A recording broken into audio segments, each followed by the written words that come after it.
Hola, ¿qué tal? ¿Cómo están? ¿Cómo se encuentran? Bienvenidos a una nueva clase. Hoy vamos a iniciar con los temas relacionados puntualmente a patologías. La clase de hoy va a ser una introducción a lo que es TEA o trastorno del espectro autista, como ustedes pueden encontrarlo en la bibliografía o en diferente material actualizado, porque ha ido cambiando de nombres a lo largo del tiempo, ¿sí? Actualmente lo podemos reconocer y lo podemos encontrar en la bibliografía como TEA, que significa, como les decía, trastorno del espectro autista. Bien, en relación a este espectro, ¿sí? Vamos a tener en cuenta que esta denominación ha sido actualizada por el DSM-5. Anteriormente, en el DSM-4, la versión revisada, lo podíamos encontrar como dentro de todo el abanico de presentaciones como trastorno generalizado del desarrollo. También estaba incorporado el autismo, también el Asperger, también teníamos el síndrome de Rett o el desintegrativo infantil incorporados dentro del mismo espectro, ¿sí? Pero ahora en el DSM-5 nos brinda esta posibilidad de poder determinar y englobar varios criterios que tienen estos trastornos en común para poder ubicarlos dentro puntualmente del trastorno del espectro del autismo, ¿sí? Bien, a lo largo del tiempo, por supuesto que como en todas las diferentes patologías se han ido actualizando y se ha ido haciendo diferentes investigaciones.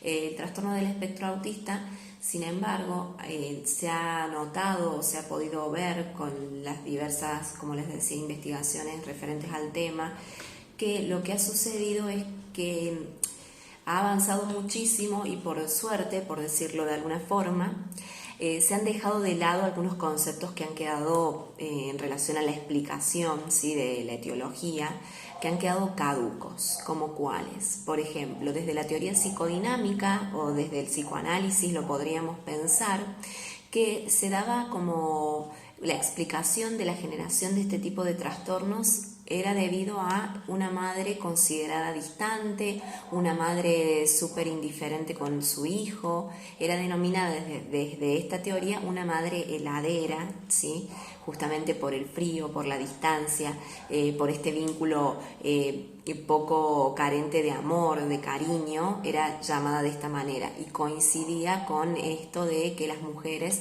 empezaban, por supuesto hace muchos años, a iniciarse en su camino laboral y por eso también de alguna manera se las responsabilizaba a ellas desde esta teoría que ocasionaba según estos apartados teóricos, el autismo. Hoy por hoy se determina que el autismo es un trastorno del neurodesarrollo, ¿sí? Es decir, que no tiene que ver puramente y solamente con una variable psicológica o vincular, sino que es algo justamente con lo que se nace, es una condición, lo podríamos decir desde ese lugar, es una condición que no tiene cura, ¿sí?, pero sí tiene un tratamiento que se puede realizar. Otras características en relación a la prevalencia que podemos determinar del autismo es que lo ideal siempre es poder diagnosticarlo de manera más temprana para poder conseguir justamente un tratamiento más temprano, una intervención más temprana y poder realizar un trabajo desde justamente el comienzo de la vida del niño. Pero ¿qué es lo que pasa? El diagnóstico por lo general no coincide justamente con la condición, porque como les decía es algo del neurodesarrollo, es algo que ya viene incorporado en la vida del niño, pero el diagnóstico depende directamente del momento en que empiezan a notar los padres por lo general o la familia más cercana a este niño diferentes síntomas de alerta o indicadores, podríamos decirlo de alguna manera. A partir de ese momento es cuando se determina el diagnóstico, si fuese el caso. ¿Y por qué digo esto? Porque es importante también a veces la educación o el acompañamiento a las familias en el sentido de preventivo, en el sentido de anteponer estos criterios, tener en cuenta diferentes informaciones, ampliar las lecturas para que estos padres tengan más herramientas y puedan determinar si este niño tiene indicadores que pueden ser de alerta o no, si se ve algún retraso o algún área deficiente o no, Entonces eso es importante para poder acercar siempre información desde el lugar de profesionales, ¿sí? Sea desde estimulación temprana, desde acompañante terapéutico, desde cualquier perspectiva que se pueda considerar, tener en cuenta esto, que siempre la información va a ser una herramienta para poder tener en cuenta o considerar cuáles son los aspectos relevantes en relación a los hitos evolutivos o del desarrollo de los niños, ¿sí? Bien, ¿qué es lo que sucede también en relación a estas investigaciones que yo les decía? Se ha determinado en relación justamente a la prevalencia que hay aproximadamente un 20% de aumento en el diagnóstico de diagnóstico de TEA, por supuesto, en regiones de habla no hispana, ¿sí? Es decir, anglosajona puramente, Estados Unidos podríamos mencionar. Y esto se ve distinto en relación a países de Latinoamérica o también de África, donde se ve mucho más reducido el momento de realizar un diagnóstico adecuado en un momento también de edad adecuada y mucho más útil y productivo para el tratamiento. ¿Y esto por qué se cree que sucede o a qué se asocia? Porque también se asocia el hecho de que muchas veces el diagnóstico del TEA está determinado por el grado cultural, por el grado de nivel económico o el estatus social, ¿sí?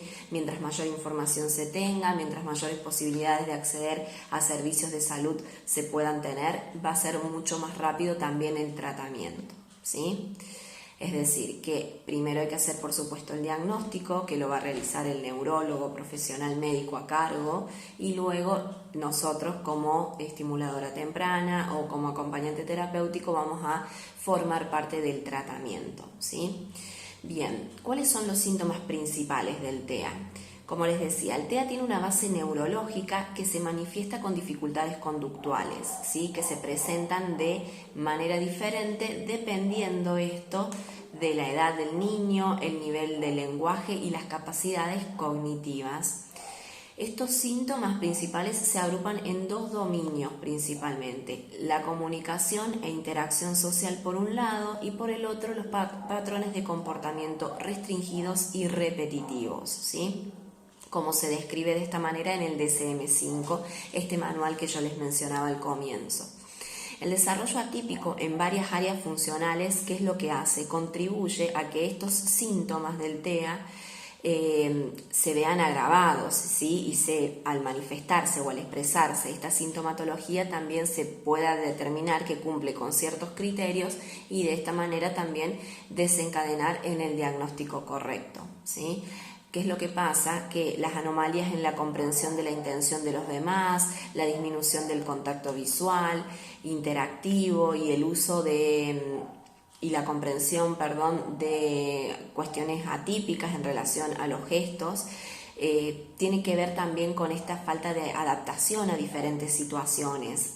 Yo a veces puedo llevar a cabo una conducta, puedo estar acá, por ejemplo, dándoles la clase y de repente empiezo a hacer un aleteo, de repente empiezo a saltar, ¿sí? Mientras doy la clase y no viene al caso hacer esas conductas. Entonces, esos patrones repetitivos conductuales que se tienen los niños con TEA son totalmente desadaptativos para el momento o para el contexto en el cual se están realizando, ¿sí?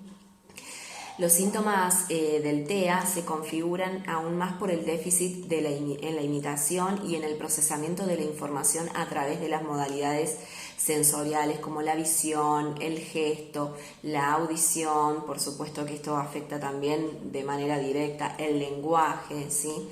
Los comportamientos repetitivos y la perseverancia pueden ser compulsiones primarias, pero también pueden estar relacionadas con el procesamiento atípico de la información sensorial o pueden reflejar el deseo de inculcar previsibilidad cuando un individuo no entiende la interacción de los demás, ¿sí?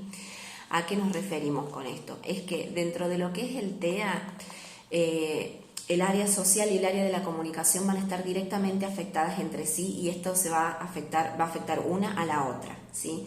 Porque este niño tal vez no puede comprender un chiste, tal vez no puede ponerse en el lugar del otro, no puede comprender las emociones del otro, no puede reconocer cuando él mismo se siente triste, se siente contento, ¿sí? Porque justamente está este desfasaje en el procesamiento cognitivo de la información.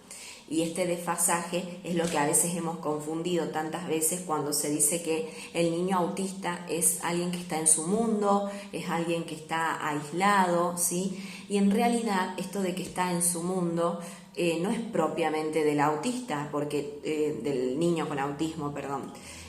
Porque nosotros todos permanecemos en nuestro mundo y todos creamos nuestra realidad. La dificultad está en el conectar todas estas realidades entre sí. Es decir, en este momento su realidad se está conectando con la mía o la mía con la de ustedes, ¿sí? Lo que pasa es que con el niño con autismo tenemos que buscar esos puntos de contacto para poder justamente realizar las conexiones. Es un trabajo más difícil, pero no significa que este niño va a permanecer toda su vida en ese mundo. Solo va a poder acercarse a alguien que lo pueda comprender desde el límite de sus posibilidades y quien le pueda ofrecer diferentes herramientas para poder hacer, aunque sea pequeños progresos, así nos lleven mucho más tiempo que lo que sería un niño que no tenga autismo, por ejemplo. Pero no significa ni que vamos a lograrlo todo, pero tampoco que va a ser imposible el conectar, ¿sí? En relación a los criterios diagnósticos, como les mencionaba, el DSM-5 es el material, el manual que aporta todos estos criterios y ha sido fundamental en el establecimiento de criterios para el diagnóstico de trastornos mentales y conductuales varios, ¿sí? La publicación del DSM-4 en el 94 lo que sucedió, ¿sí? Amplió el diagnóstico a un espectro de síntomas llamados trastornos generalizados del desarrollo o TGD, como lo pueden encontrar en alguna bibliografía, que incluirían al diagnóstico del trastorno autista, trastorno de Asperger, trastorno generalizado no especificado de otro modo, ¿sí? Trastorno desintegrativo infantil y trastorno de red, ¿sí? Los trastornos generalizados del desarrollo incluían individuos con habilidades cognitivas de menor y mayor funcionamiento. El trastorno generalizado del desarrollo no especificado era una categoría de diagnóstico que requería a algunos, pero no todos, de los síntomas principales de los subagrupamientos. Es decir, como no se cumplían con todos los criterios del grupo anterior, se estableció este cuadro nosológico, ¿sí?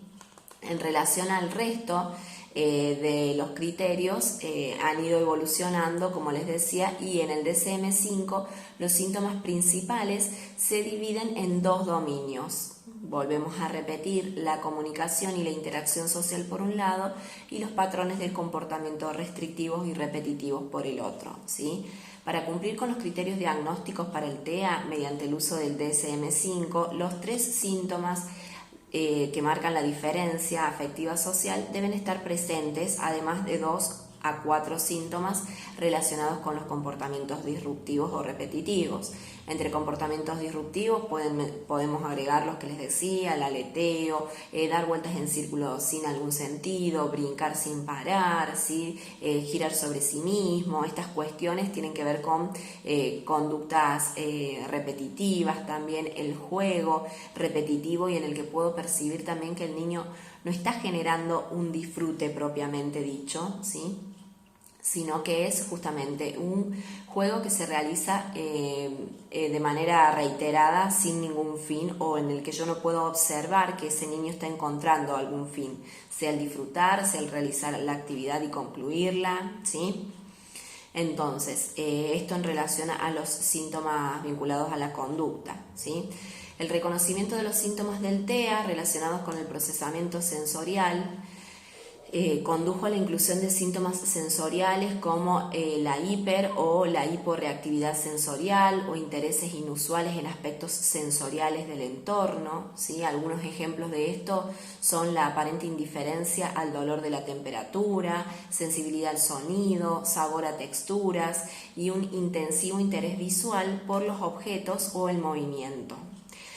¿Qué es lo que pasa? El DSM-5 señala que un diagnóstico se puede hacer hasta edades mayores, ¿sí? Cuando las demandas del entorno social o escolar pueden generar, digamos, pueden estar detectando, mejor dicho, un deterioro funcional, cuando no se consigue cumplir con los lineamientos para responder a determinado año académico, por ejemplo, ¿sí? Esto puede suceder para determinar un diagnóstico en edades tardías de TEA. Cuando digo tardías no me refiero a adultos, sino que puede suceder que un niño de 10 años se le diagnostique de TEA y puede deberse también a la influencia o a la posibilidad del entorno educativo de haberlo podido detectar para que se realicen los estudios que correspondan y se pueda determinar el diagnóstico, ¿sí? Bien. Entonces, dentro de lo que es la tabla de criterios, vamos a encontrar que hay deficiencias persistentes y clínicamente significativas en la comunicación e interacción social que se presentan en diferentes contextos, ya sea actualmente o en el pasado, ¿sí? Cuando hablamos del pasado, recuerden que siempre al hablar de un trastorno del neurodesarrollo nos referimos desde el comienzo de la vida. Por eso siempre en la entrevista se le consulta en realidad a los padres cuáles fueron los primeros síntomas que le llamaron la atención o indicadores, si este niño tenía reacciones o tiene reacciones a la luz, si disfruta más de la oscuridad, si tiene preferencias por algunas actividades vinculadas a los movimientos particularmente, si socializa con otros, si le gusta compartir tiempo con otras personas, qué es lo que pasa cuando hay mucho bullicio en el entorno, si explora todavía a través de la boca, si es de llevarse objetos a la boca y los mastica mucho tiempo, ¿sí? O si tiene alguna preferencia por olores que no son olores usuales, ¿sí? Qué sé yo, no sé, olor a alcohol, olor a, no sé, a cualquier cuestión que no sea un olor agradable, que sean olores fuertes tal vez, ¿sí? Entonces, hay deficiencia en la reciprocidad emocional, hay graves dificultades en la comunicación no verbal, ¿sí? Y otro criterio importante es la presencia de patrones de comportamientos, intereses y actividades restringidas y repetitivas que tienen que ver con comportamientos motores, adhesión excesiva a las rutinas. Esto es muy común, por eso siempre se trata de trabajar la flexibilidad en relación a la rutina, siempre que esa rutina esté instaurada, ¿sí? Los niños necesitan una rutina, pero dentro de esa rutina tiene que haber un margen de flexibilidad, porque por supuesto hay cuestiones que se trabajan a diario que son imprevistas, ¿sí? Otra característica son los intereses excesivamente fijos y restringidos, la hiper o hiporreactividad sensorial. Cuando hablamos de esto nos referimos a esta reacción de si alguien le apoya la mano en el hombro, a reaccionar excesivamente como si tal vez lo estuvieran apretando y le generara mucho dolor. Volvemos a esto del procesamiento de la información, donde el niño con TEA procesa justamente la información de manera distinta y tal vez frente a los receptores sensoriales que están ubicados en su hombro, la información es mucho más sensible, llega de una manera mucho más rápida y con mayor intensidad al cerebro, y esto es recibido como dolor, como aprensión, ¿sí? Y genera el grito, el llanto, ese grito disruptivo, ¿sí? Los síntomas deben presentarse en la primera infancia, aunque pueden o no llegar a manifestarse plenamente hasta que las demandas sociales exceden las limitadas capacidades, ¿sí?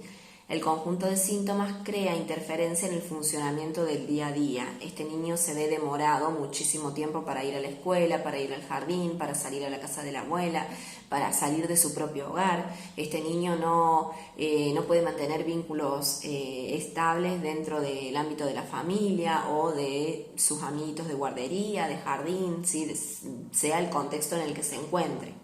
Entonces, por eso siempre hay que entenderlo desde el contexto y además de escuchar a los padres, poder obtener información de la institución educativa, poder obtener información de los abuelos, si son con quien pasa mucho tiempo también, ¿sí? Siempre tratar de obtener un abanico mucho más amplio de información para aún mejorar justamente todos los lugares donde este niño se encuentre y que él pueda encontrar también la contención que está buscando. Bien, esto es una breve introducción a lo que es TEA. Vamos a continuar la clase que viene con esto y las teorías explicativas para profundizar un poco, pero como les decía, recalcar el hecho de que hoy el TEA se ha acreditado que es un trastorno del neurodesarrollo, ¿sí?